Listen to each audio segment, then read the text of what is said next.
Good morning, ladies and gentlemen, and thanks for inviting me to do the opening for the Global Technology Summit 2023, hosted by Carnegie India, as well as the Ministry of External Affairs of India. It's a privilege for me to do this speech. And today what I'm going to cover is really about the history of digitalization in Singapore. Digitalization in Singapore started actually many years ago, as far as 30 years back, when there was a decision to put a computer on the desk of every civil servant. By the 80s and 90s, that vision was achieved, and technology became a very important part of the public service. By the time we reached the 2010, most agencies have built digital services online, on the internet, so that citizens have a digital option for everything that they do. But the real turning point came in 2014, when our Prime Minister himself announced that Singapore needs to become a smart nation. And what's a smart nation? Smart nation is about using technology to improve the lives of citizens, improve the productivity of businesses, and to build digital communities so that people can communicate much better and come together as a virtual community. With the start of 2014, a couple of things happened that I think kind of like changed the landscape of technology in Singapore.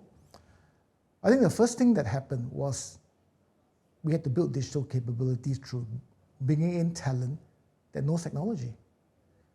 During that time, most of the projects, technology projects in government were outsourced to vendors and system integrators. So during that time, we started building a small engineering team to do three things, right? One is to become a smarter buyer. Two is to become more innovative and agile. And three is to start learning how to embed technology in every aspect of the public sector.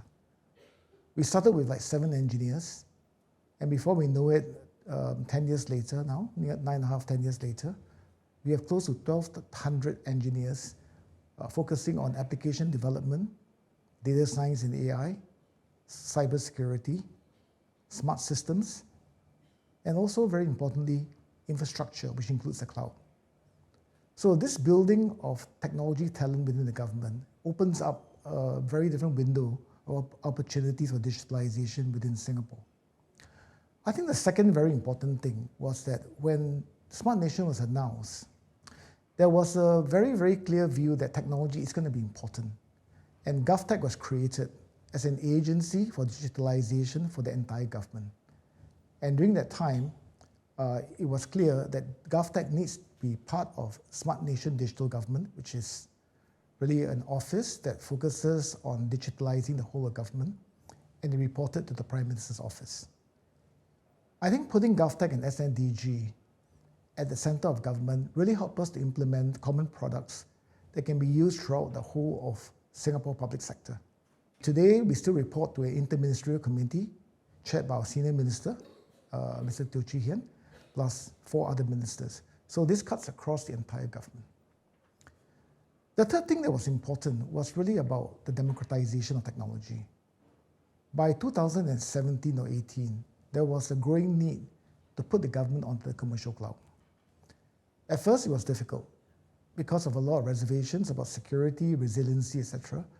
But cloud offers us a unique advantage, which is lower cost, better resiliency, and more importantly, it's able to connect to an entire global ecosystem that enables us to be more innovative and more market-oriented.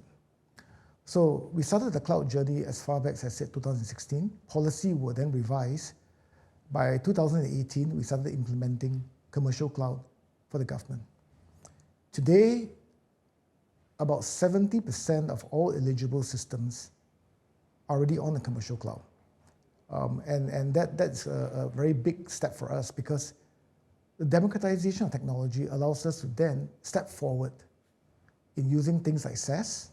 So we use Workday, we use, for example, Salesforce.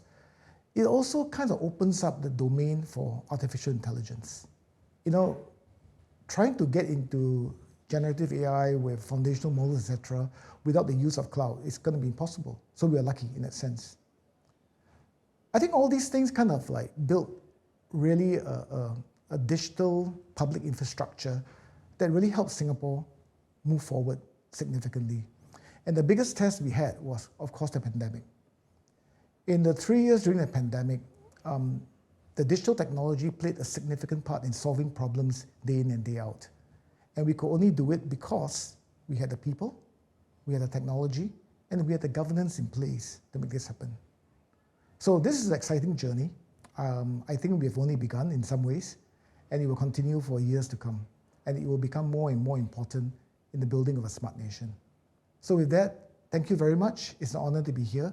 I wish I could be here in person, but because of prior travel commitment, I couldn't. But thank you very much for the privilege of speaking.